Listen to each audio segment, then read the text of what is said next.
নমস্কার দর্শক বন্ধুরা। আজকের পর্বে জানবো এমন এক মহান ব্যক্তিত্বের জীবন কথা যিনি শুধু ভারতের নন, সমগ্র বিশ্বের কাছে প্রেরণার প্রতীক।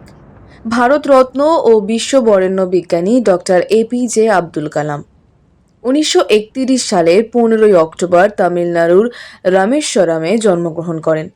তিনি ভারতের একাদশ রাষ্ট্রপতি, বিশিষ্ট মহাকাশ ও ক্ষেপণাস্ত্র বিজ্ঞানী এবং কোটি তরুণের স্বপ্নের পথপ্রদর্শক ছিলেন। ২০১৫ সালের ২৭শে জুলাই শিলংয়ে ইন্ডিয়ান ইনস্টিটিউট অব ম্যানেজমেন্টে বক্তৃতা দেওয়ার সময় হৃদরোগে আক্রান্ত হয়ে তার মৃত্যু হয়। অত্যন্ত সাধারণ ও দরিদ্র পরিবারে জন্ম নেওয়া কালামের বাবা জয়নুল আবেদিন ছিলেন নৌকা মালিক এবং মা আশিয়াম্মা ছিলেন গৃহবধূ। ছোটবেলা থেকেই সংসারের আর্থিক দায়িত্ব ভাগ করে নিতে হতো তাকে।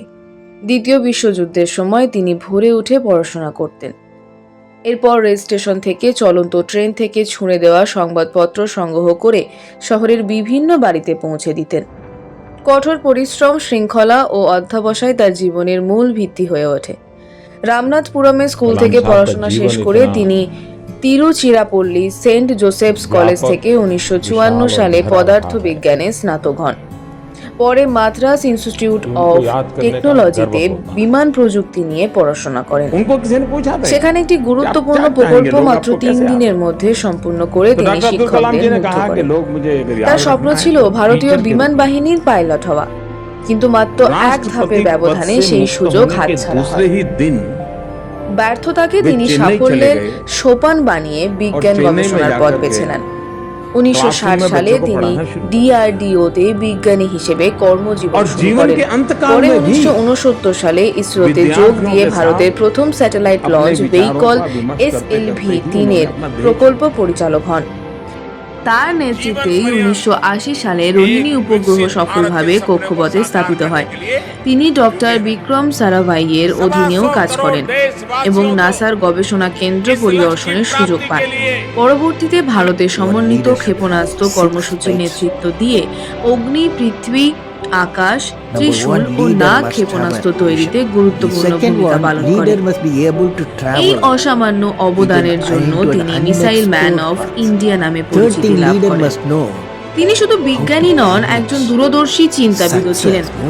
ভারতের প্রযুক্তিগত উন্নয়ন, প্রতিরক্ষা শক্তি ও মহাকাশ গবেষণায় তার অবদান আজও স্মরণীয়। তিনি চেন্নাইয়ের আন্না বিশ্ববিদ্যালয়ে অধ্যাপক হিসেবেও দায়িত্ব পালন করেন এবং দেশের তরুণদের বিজ্ঞান ও উদ্ভাবনার পথে এগিয়ে যেতে উদ্বুদ্ধ করতেন। তার অবদানের স্বীকৃতি স্বরূপ তিনি পদ্মভূষণ ১৯৮১, পদ্মবিভূষণ ১৯৯০, ভারতরত্ন ১৯৯৭ সহ অসংখ্য জাতীয় ও আন্তর্জাতিক সম্মান লাভ করেন। এছাড়া Indira Gandhi national integration award, Veer Savarkar পুরস্কার, king Charles II medal, Hoover medal, IEEE honorary membership এবং বিশ্বের বিভিন্ন বিশ্ববিদ্যালয়ের সম্মানসূচক ডক্টরেট ডিগ্রি লাভ করেন। ২০০২ থেকে ২০০৭ সাল পর্যন্ত ভারতের রাষ্ট্রপতি হিসেবে দায়িত্ব পালন করলেও তার জীবন ছিল অত্যন্ত সাধারণ। রমজানের ইফতার অনুষ্ঠানে সরকারি অর্থ ব্যয় না করে সেই অর্থ এতিমখানায় দান করেন এবং নিজের সঞ্চয় থেকেও অতিরিক্ত অর্থ সাহায্য করেন। বিদেশ সফরে পাওয়া সব মূল্যবান উপহার সরকারি সংগ্রহশালায় জমা দিতেন। আত্মীয়দের ব্যক্তিগত সফরের সমস্ত খরচ নিজের পকেট থেকে বহন করতেন। রাষ্ট্রপতি ভবন ছাড়ার সময় তিনি ব্যক্তিগত ব্যবহারের একটি সামগ্রীও সঙ্গে নিয়ে যাননি।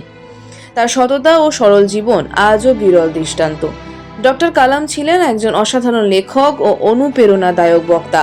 তার লেখা wings of fire, ignited minds, India 2020-র মতো বই বিশ্বজুড়ে জনপ্রিয়। তিনি বলতেন, স্বপ্ন সেটা নয় যা ঘুমিয়ে দেখা হয়, স্বপ্ন সেটাই যা মানুষকে ঘুমাতে দেয় না। আবার তার বিখ্যাত উক্তি ছিল, সূর্যের মতো জ্বলতে চাইলে আগে সূর্যের মতোই পুড়তে হবে। তিনি বিশ্বাস করতেন উৎকর্ষতা একটি চলমান প্রক্রিয়া এবং বাবা মা ও শিক্ষকই একটি জাতির ভবিষ্যৎ গড়ার প্রধান কারিগর। ২০১৫ সালের ২৭শে জুলাই শিলংয়ে ছাত্রছাত্রীদের সামনে বক্তৃতা দেওয়ার সময় হৃদরোগে আক্রান্ত হয়ে তার মৃত্যু হয়। ভারত সরকার ৭ দিনের রাষ্ট্রীয় শোক ঘোষণা করে।